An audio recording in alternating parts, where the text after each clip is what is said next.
Good morning guys, कैसे हैं आप सब। आई होप आप सब बहुत अच्छे होंगे। तो मेरा नाम है प्रिया और मैं देहरादून में रहती हूँ।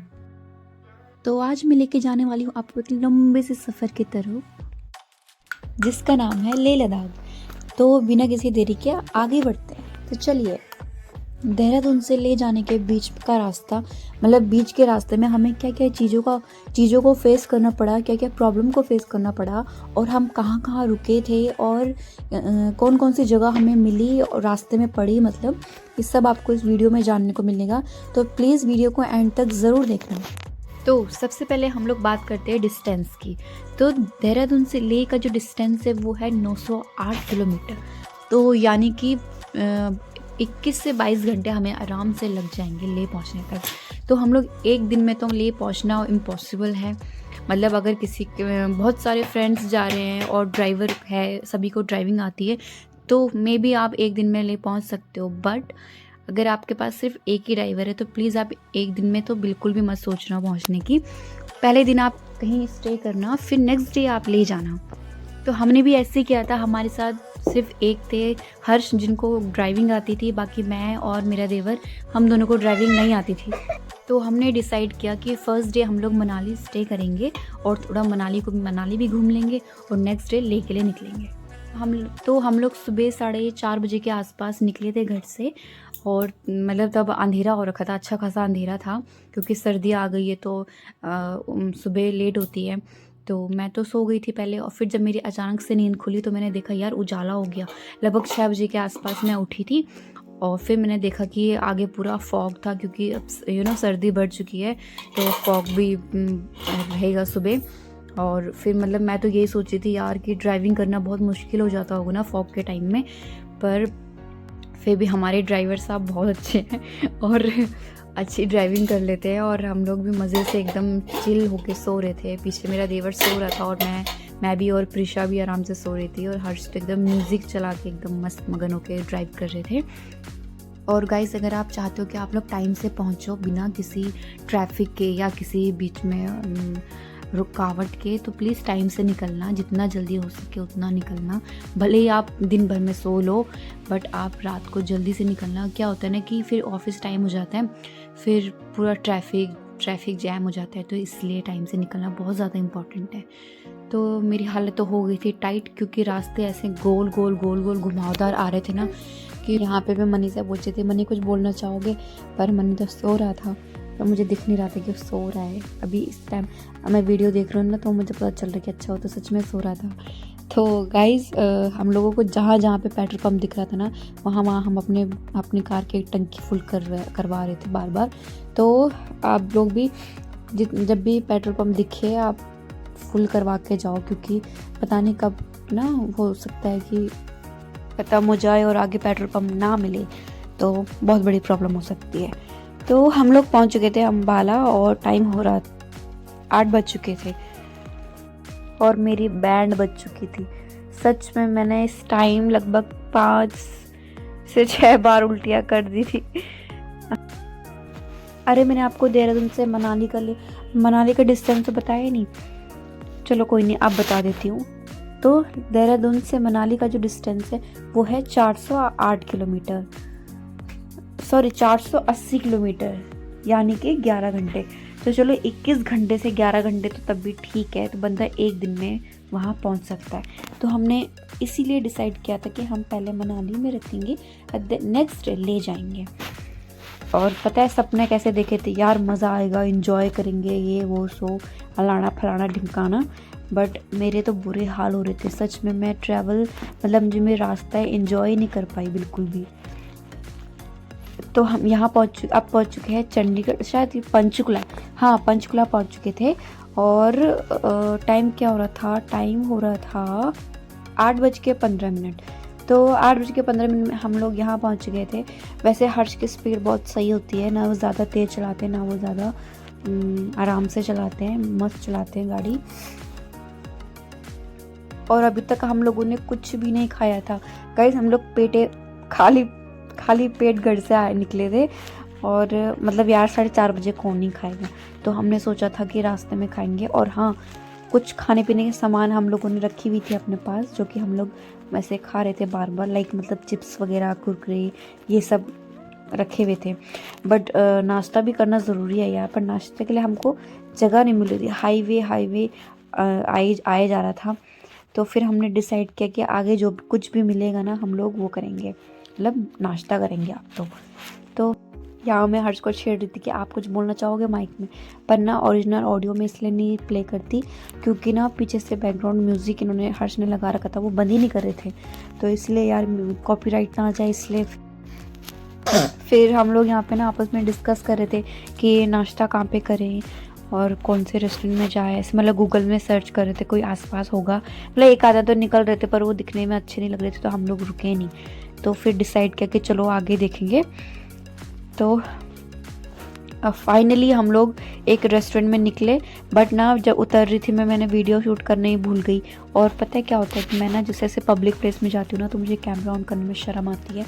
तो देख लो मैं कैसे कैसे एंगल ले रही हूँ नीचे नीचे के, और मतलब खुद तो मेरी नज़र ऊपर थी, मैं सब देख रही थी, पर कैमरा भूल गई कि कैमरा का एंगल तो नीचे हो रखा है, तो आप लोगों को कैसे पता चलेगा। तो मैं जो ये रेस्टोरेंट है यहाँ का, मतलब ऐसे 5 मिनट के लिए रुके हुए थे, बस नाश्ता करना था फटाफट से, तो इसलिए मैंने ज़्यादा शूट नहीं किया। तो फिर यहाँ पे पहले तो देखने लग गया इधर उधर की, यार क्या मंगाए, मेन्यू पकड़ा मनी ने, और फिर सोच रहे थे आपस में, डिसाइड कर रहे थे कि क्या खाएं। मेरा बिल्कुल भी मन नहीं था खाने का क्योंकि सर इतना ज़्यादा घूम गया था ना मेरा, और फिर ऊपर से उल्टी, तो फिर आप समझ सकते हो कि यार कैसा हो गया था मेरा सर। तो फिर हम लोग थोड़ा सा बैठे, और प्रीशु भी उठ गई थी। और प्रीशु का पता हमेशा से ऐसे रहा है कि हमेशा नहीं, मतलब स्टार्टिंग से तो वो मेरे साथ ही रहती थी, पर वो जैसे जैसे बड़ी हो रही ना, वो अपने पापा वाली ज़्यादा हो रही है। वो मतलब जब बाहर हम लोग घूमने जाते हैं ना, तो वो मेरे पास ज़्यादा नहीं रहती है, उसे सिर्फ अपने पापा चाहिए होते हैं। वो होते हैं ना कि उसे ऐसा लगता है कि पापा बाहर ही रहते हैं, पापा ज़्यादा घूमते हैं, तो इसलिए पापा के पास ही रहेंगे। तो बस जब उसे भूख लगती है ना, वो तभी मेरे पास आती है ना, वरना वो पूरे सफ़र में हमेशा पापा के पास ही रहती है। बट ये अभी हो रहा है, हाँ पहले नहीं था ऐसे, पहले उसे सिर्फ मम्मा चाहिए होती थी, अब जाके उसको वो पापा करती है। तो यहाँ पे उसने बड़ी सी कैंडी भी खरीदवा ली थी अपने पापा से, जो कि उसने ऐसी फेंकी। और बाकी क्या ही दिखाना, यहाँ पे हर्ष मुझे ऐसे ही बता रहे थे कि यार देखो हमारे नेक्सॉन के बगल में ना एक और नेक्सॉन खड़ी हो गई है सेम, अभी आई है दोनों। तो मैं वही देख रही थी। फिर यार बाकी क्या ही दिखाना आपको, नाश्ता करा हमने, लोकल नॉर्मल सा नाश्ता किया था, पता नहीं क्या मंगाया मैं भूल भी गई। और दोनों भाई लगे हुए हैं कि ये मंगाते हैं वो मंगाते हैं, मैं देता हूँ पैसा, नहीं मैं ले लेता हूँ मेरे पास है मतलब इस तरीके का ना कि आप समझ ही जाओ मैं क्या बोल रही हूँ। और थोड़ा सा यहाँ पे प्रीशु के साथ भी मस्ती करी मैंने। और फिर थोड़ा यहाँ पे ना हर्ष मुझे ऐसे छेड़ रहे थे कि यार तुमने रेस्टोरेंट को बाहर से शूट किया क्या। मैंने कहा नहीं यार मैंने नहीं किया। हर्ष बोल रहे ऐसे व्लॉगर बनोगी तुम, ऐसे करते हैं कोई, मतलब ये लोग ना, ये दोनों मनी भी ऐसे, ये दोनों ना छेड़ने में माहिर हैं, मतलब कोई भी मौका नहीं छोड़ेंगे जहाँ पे मुझे छेड़ेंगे नहीं कि व्लॉग शूट करो यार, ये करो वो करो। आप इसकी हरकतें देखना, थोड़ा पता नहीं क्या ऐसे खुजी सी हो रही थी। बस हम लोग तो जल्दी फटाफट से खाना खाया और फिर हम लोग निकल गए। फिर थोड़ा सा आगे जाने के बाद ना ये कच्ची रोड स्टार्ट हो गई, एकदम टूटी फूटी, पता नहीं कौन सा रास्ता है ये। अच्छा ये है सोलन, तो हम लोग सोलन पहुंच चुके थे। यार मुझे ना थोड़ा सा जुकाम भी हुआ है, तो थोड़ा मेरी वॉइस प्रॉब्लम भी हो रही है बार से, मेरी ना नाक भी दर्द कर रही है और थोड़ी सी मेरी आवाज़ गला भी दर्द कर रहा है, तो प्रॉब्लम हो रही है बोलने में। बट कोई बात नहीं यार, आप लोग मैनेज कर लेना यार प्लीज़। तो बहुत सारा घुमावदार रास्ता, घूमते सर इधर उधर पटक के उल्टियाँ मार के। थोड़ा सा मैंने इनको बोला यार थोड़ा रुक जाओ, थम जाओ, थोड़ा सा यहाँ पे रेस्ट करते हैं। तो ये मुझे बोल भी रही थी यार ये कैसा रास्ता है, यहाँ पे कैसे रेस्ट कर सकते हैं। मैंने कहा यार कोई बात नहीं, हम उतर जाएंगे। पर पता नहीं कैसे मैं उतरते ही मैं एकदम फ्रेश हो जाती हूँ और फिर मुझे वही वीडियो शूट करने का मन कर जाता है। तो जितनी देर हम गाड़ी में बैठे रहते हैं ना, गाड़ी चलती रहती है। पता नहीं यार गाइस, मैंने ना इतना एक्सपेक्ट नहीं किया था कि रास्ता इतना घुमावदार होगा, गोल होगा जितना दिखा मुझे। तो अब हम लोग पहुँच चुके हैं, ये क्या था, Sundarnagar, heart of Himachal. Seriously होगा, क्या पता। तो अब मैं पीछे आ गई थी, मैंने मनी को बोला मनी तुम आगे चले जाओ, मैं पीछे थोड़ा सा रेस्ट करती हूँ, लेट जाती हूँ। और गाड़ी की हालत आप लोग देख ही सकते हैं, क्या भरी पड़ी थी। हमें ऐसा जुगाड़ करके गए थे कि भाई कहीं हमें रास्ते में गाड़ी के अंदर सोना पड़े तो भैया पूरा जुगाड़ करके चलो। और यहाँ पे इतना गंदा ट्रैफिक लगा हुआ था, पता नहीं क्यों था ये। जैसे पता है क्या, हिमाचल में जब ये बाढ़ आई थी ना, मतलब बारिश के टाइम में, बरसात के टाइम में जो भी ये टूटा हुआ था, नुकसान हुआ था, उस वजह से रोड ब्लॉक थी और काम चल ही रहा था, तो इसलिए ट्रैफिक लगा हुआ था, ट्रैफिक बहुत ज़्यादा था। और फिर थोड़ा आगे जाके लंच टाइम भी हो गया था, फिर बीच का शूट नहीं कर पाई थी मैं। लंच टाइम में मैं यहाँ उतरी थी।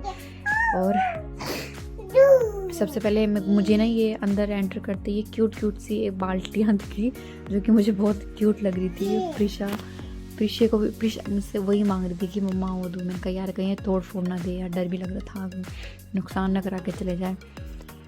तो फिर हल्का सा मतलब हर्ष आगे निकले, तो हर्ष ने यहाँ इसमें इस साइड नज़र पड़ी, तो यहाँ पे एक खटिया बचा रखी थी लंबी। तो यार मैंने कहा ये बेस्ट जगह है, तो मैं भी सो गई। और हर्ष ने तो क्या किया था कि प्रीशा तो अभी बैठी, इससे पहले हर्ष यहाँ पे लेटे ही हुए थे, तो ऐसे लेटे हुए थे। देखो प्रीशा को गोद मिली। अब प्रीशा पता नहीं क्यों बड़ा इंजॉय करती है यार सफ़र को। वो ऐसी लड़की, मतलब ऐसी बच्ची नहीं है कि जो टैं करती रहे, रोती रहे पूरे सफ़र में, बट नहीं यार ये बहुत ज़्यादा इंजॉय करती है। और मतलब जितना मैं ट्रैवल उतना ख़ास मुझे पसंद नहीं है, मैं बस एक जगह पहुंच जाऊं मेरे लिए वही इम्पोर्टेंट है, सफ़र मुझे पसंद नहीं है बिल्कुल भी। तो ये है यहाँ का मेन्यू, और देख लो जी मेन्यू, पढ़ लीजिए क्या क्या है। मैंने तो पढ़ा नहीं, सिर्फ वीडियो शूट करा था। और ये यहाँ का जो भी है सर्च करो, पढ़ लो भैया जो भी लिखा हुआ है। और ये हमने कुछ लंच था तो हमने दाल चावल ही मंगवाया था। अच्छे से प्रॉपर खाना खाएंगे तो तभी आगे बढ़ेंगे। और भैया हमारे ड्राइवर साहब को प्रॉपर खाना मिलना चाहिए, क्योंकि उन्होंने बहुत लंबा सफ़र करवाना है हमें, तो उन्हें बड़ी भूख लगी हुई थी। बट यार एक्चुअली यार सुबह से गाड़ी चला रहे थे, उन्होंने एक बार भी अपनी आंखें बंद नहीं करी है। और हम लोग सुबह से कितनी बार सो गए थे, और यार मानना पड़ेगा। तो सॉरी गाइज, मैं बहुत ज़्यादा थक गई थी, तो बीच का बिल्कुल भी शूट नहीं किया और मन ही नहीं किया यार। बहुत बुरी हालत हो गई थी मेरी, क्योंकि आपको पता ही है मैं पीछे चली गई थी, तो पीछे फिर मैं एकदम लंबा लेट गई थी। तो डायरेक्ट मिल रही हूँ मैं आपको मनाली में। तो ये था मनाली का मार्केट, और यहाँ बहुत अच्छी खासी ठंडी हो रही थी। मतलब अच्छी खासी बोले तो देहरादून में अभी, जैसे देहरादून में फरवरी के टाइम में होती है ना, जनवरी फरवरी के टाइम में, वैसे यहाँ पे ठंड हो रही थी। बट यार कुछ लड़कियाँ ऐसे शॉर्ट्स पहन के जा रही थी ना, हाय रब्बा, उनको ठंडा नहीं लगता क्या? नहीं मुझे तो बहुत ठंडा लगता है। प्रीशा को ना मैंने पूरा फुल पैक कर दिया था। इसके अंदर भी मैंने इसको पहले हाईनेक पहनाई, मतलब इससे पहले मैंने इनर, फिर बाहर से हाईनेक, फिर बाहर से एक मोटा सा जैकेट पहना दिया, और नीचे भी मैंने इसको 2 पजामे तो पहनाए हुए थे। तो देखा फिर से अपने पापा के पास जा रही थी, मैं बुला रही थी प्रीशु आजा, बट मेरे पास बिल्कुल नहीं आना गया। तो हमने पता क्या किया था, पहले हम लोग होटल गए थे, और फिर उसके बाद हम लोग मार्केट घूमने आए थे। और मैं होटल का अभी इस टाइम आपको नहीं दिखा पाई थी, क्योंकि मैंने सोचा था आपको बाद में बताऊंगी। तो आपको आगे मिलेगा होटल। हाँ चाहिए है हमारा होटल जहाँ हम रुके थे, और इसका जो मात्र किराया था वो 1000 था पर रूम, जो कि हमको इमरजेंसी क्या, मतलब हम लोग जैसे मनाली में एंटर हुए ना, सबसे पहले हमको 4 व्हीलर के 100 रुपीज़ चार्ज 100 या 200 रुपीज़ चार्ज करने पड़ते हैं, तब जाके हमको मनाली में एंट्री मिलती है। उसके बाद वहीं पे एक बंदा खड़ा हुआ था, पूछ रहा था कि आपको होटल चाहिए, कितने हो आप, ये वो सो। तो भैया हमको चाहिए था, तो एक ही दिन की बात थी, तो हमने कहा चलो ले लेते हैं। उन्होंने कुछ वीडियोज़ दिखाई थी, और ऐसा करके बोला कि सर 5,000 का रूम आपको 1000 में मिल रहा है। तो हमने कहा चले यार ले ही लेते हैं, एक ही दिन की बात है, सोने नेक्स्ट डे तो हमको निकलना ही है। तो हमने डन कर लिया वहीं पे कि चलो। हम लोग फिर उनके पीछे चल पड़े। तो पता है हमने इन होटल में बोला कि यहाँ भैया हीटर नहीं होते क्या?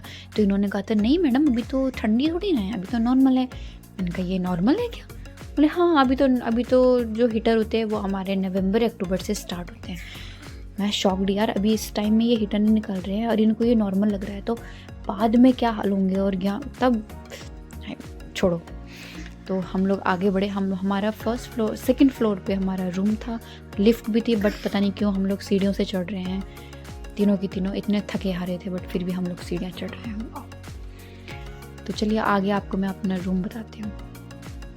अच्छा, मैं आपको पहले बताती हूँ, जब हमें रूम मिला था एकदम साफ़ सुथरा था, और इस टाइम हमने उसको इतना बिखरा दिया है कि प्लीज़ वो सब मत देखना, सिर्फ रूम को देखना। तो हर्ष ने एंट्री करी है और लाइट्स जैसे ही ऑन होती है और आपको मिलता है एक सुंदर सा रूम।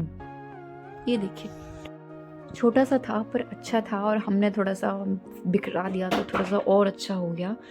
और यहाँ भी देखिए कार्टून स्टार्ट हो गए हैं। तो आज की वीडियो में सिर्फ इतना ही। मिलते हैं अपनी नेक्स्ट वीडियो में, तब तक के लिए बाय बाय, गुड नाइट।